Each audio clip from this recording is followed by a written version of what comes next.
Welcome to Vote Count 2020. I'm Karthik Rajan.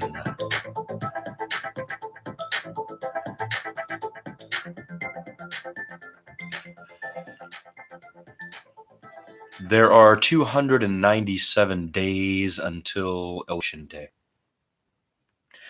The objective of this program is to report on how we vote.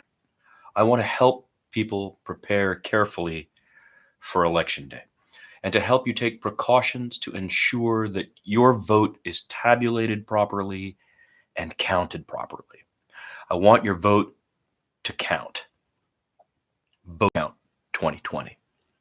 But more, because we have significant evidence that both the major parties have been for decades now engaged in voter suppression by bureaucratic means, tactics to toss out votes that are not properly cast or where that's a gray area.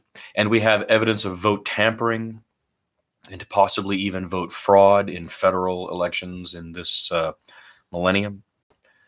Contentious, bitter elections that need closer examinations. We should be going in and looking at the data from every election of this millennium and the results, in a meta study, right?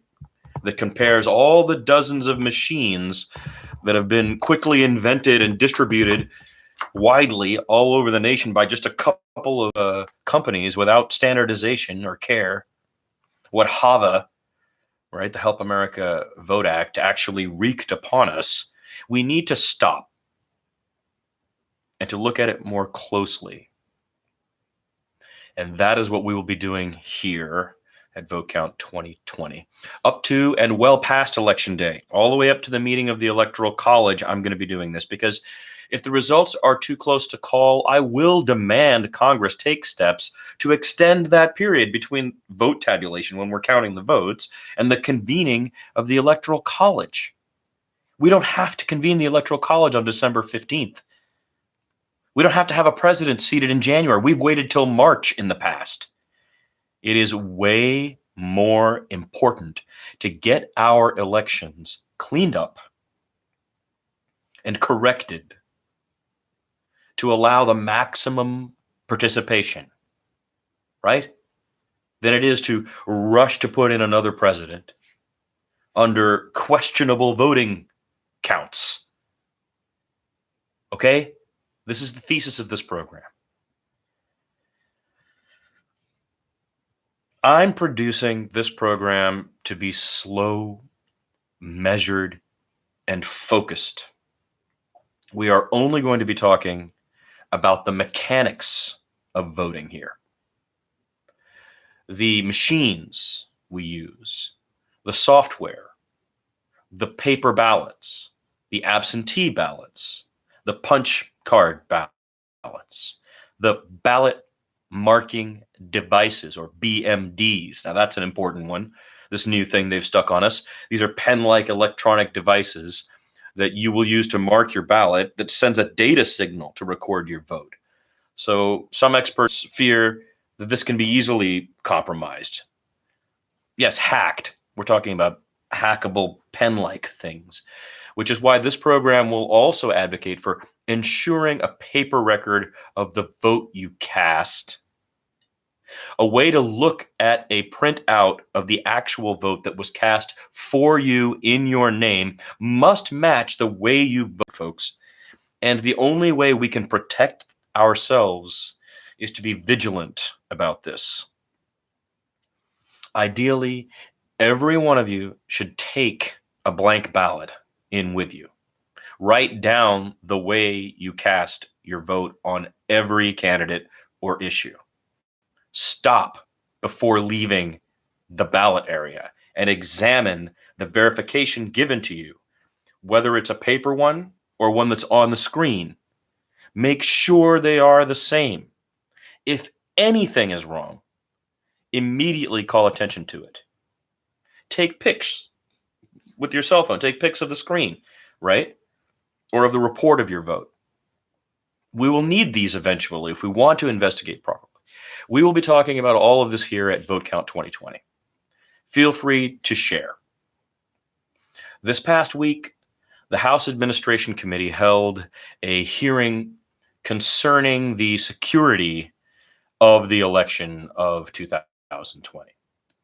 It was chaired by California Democrat Zoe Lofgren, and the witnesses testifying were the presidents and CEOs of the largest manufacturers of voting system vendors, local election officials, and some computer science professors. Among the witnesses were election systems and software CEO Tom Burt, that's ES&S, Dominion Voting Systems President and CEO John Poulos, and Julie Mathis, the President and CEO of Hart Intercivic. So they were trying to question them. But the outcome of the hearing was insufficient to many experts. And perhaps the person best acquainted with this material is Jennifer Cohn, C-O-H-N, whose article in the New York Review last month gave this program its impetus. That's how we decided to start. You can listen to Vote Count 2020 episodes 0.1 through 0.4, and that's Ms. Cohn's piece. There are links there you can click, and it'll take you to her piece as well as to her Twitter account. And let me tell you, that's a great place to begin. Trying to pull together election security-related content from the Twitterverse, I begin with Ms. Cohn's piece. And starting with @JennyCohn1, I decided to make a Vote Count 2020 Twitter account for this purpose. Okay, so you can see here that basically I've just begun this.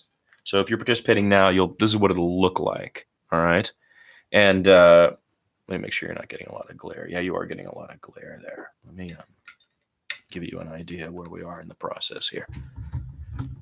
So here you can see it's under V count, all right?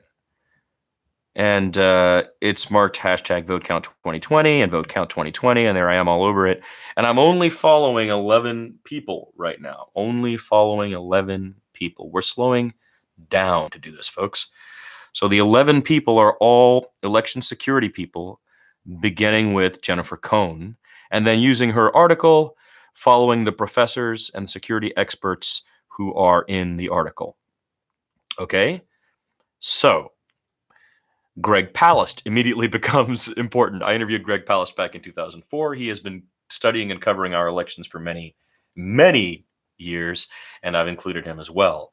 So if you go to VCount, right, on Twitter, you'll be now engaged with this small number of people who are part of the movement to help us secure our vote. And so that's what it'll look like. I just wanted to kind of show you that. Vote Count 2020. And this will be associated with these videos, okay? And more of them will be news related in the future. At the moment, the congressional hearings, I think, are of significance. So you can follow that account, or you can send your experiences or information to @VCount. As the year goes on, I'll use it as a clearinghouse, basically for data. And again, focused primarily on the mechanics of voting. Stories about disenfranchisement or purges, the stuff Greg Palast covers. Anything about suppression to our democracy this year is material that I'd like to be covering here. And I hope that you will join us here at Vote Count 2020. It is going to be a long and difficult year. There are only a few people here that we're going to be adding slowly, all right? We're going to take this slowly. And I think that it's important for us to take it through the election. And we're not looking at it from the standpoint of candidates, okay? That's as far as I've gotten in building our area to discuss the vote count in 2020. I was your host, Karthik Rajan. Stay calm under pressure and remember to breathe.